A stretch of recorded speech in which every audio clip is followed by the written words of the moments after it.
ओम साई राम। श्री साई बाबा के समकालीन संत श्री अक्कलकोट स्वामी जी के बारे में महाराष्ट्र और कर्नाटक के भक्त को जानकारी है। श्री साई सागर के दर्शक महाराष्ट्र, कर्नाटक के साथ पूरे भारत और विश्व में फैले हैं। इसलिए संक्षिप्त रूप में श्री स्वामी समर्थ के बारे में बताते हैं। श्री स्वामी समर्थ 1856 में महाराष्ट्र के सोलापुर जिला में स्थित अक्कलकोट गांव में खंडोबा मंदिर में प्रथम भक्तों को नजर आए। उसके कुछ साल बाद ही श्री साई बाबा शिरडी में प्रकट हुए थे। श्री अक्कलकोट स्वामी 22 साल अक्कलकोट में रहे और वही अपना देहत्याग 1878 में किया।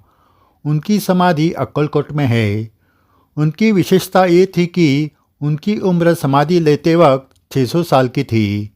इन 600 साल में आखिरी 22 साल उन्होंने अक्कलकोट में भक्तों के साथ बिताए।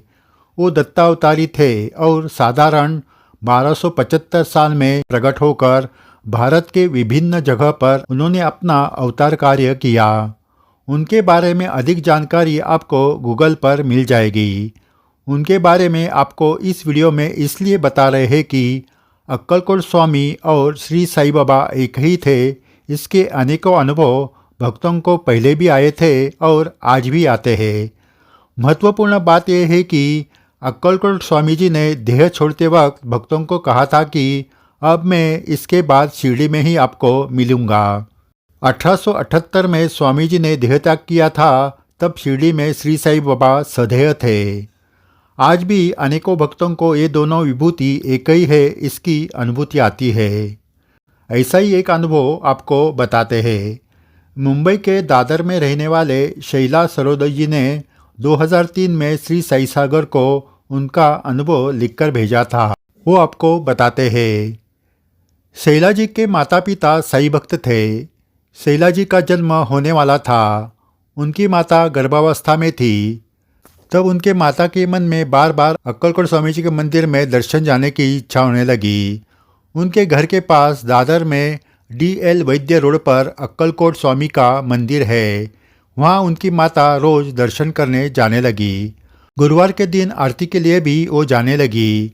एक दिन गुरुवार को आरती करने के बाद उनकी माता घर आई तो उनके पेट में दर्द होने लगा। फिर उन्हें अस्पताल में लेकर गए और शैला जी का जन्म हुआ। शैला जी को बचपन से स्वामी जी के प्रति श्रद्धा थी, लेकिन घर में श्री साई बाबा की सेवा चालू थी। शैला जी का मन अब दोनों तरफ जाने लगा। उनके मन में आता था कि मैं श्री साई बाबा को छोड़कर स्वामी जी का ध्यान कर रही हूँ, बाबा को बुरा लगता होगा।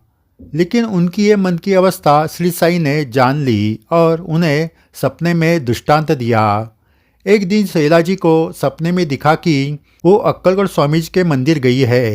वहाँ श्री स्वामी जी को वो नमन करने लगी तो उन्हें श्री स्वामी जी की जगह श्री साई बाबा दिखने लगे। ऐसे 2-3 बार उनको दर्शन हुआ और एक बार उन्होंने सपने में देखा कि वो अक्कलकोट में स्वामी जी के समाधि मंदिर गई है।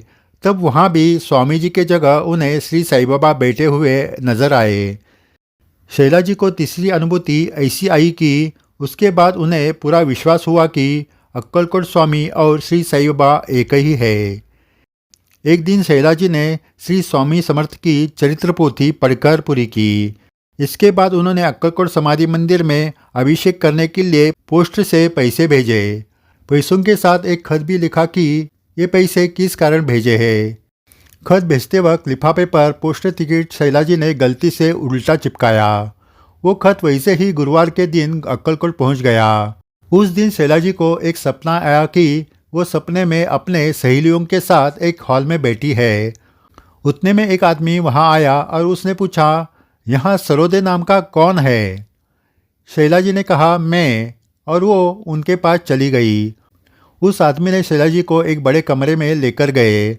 उस कमरे में एक बड़ा बक्सा था।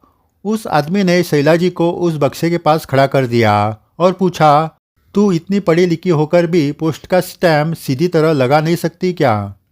शैला जी ने देखा उस बड़े बक्से पर एक पोस्ट स्टैम्प उल्टा चिपकाया था। जैसे वो खत अक्कलकोट में भेजा था वैसे ही वो चिपकाया गया था, लेकिन यहाँ तो बहुत बड़े बक्से पर वो चिपका था। शैला जी कुछ समझ नहीं पाई।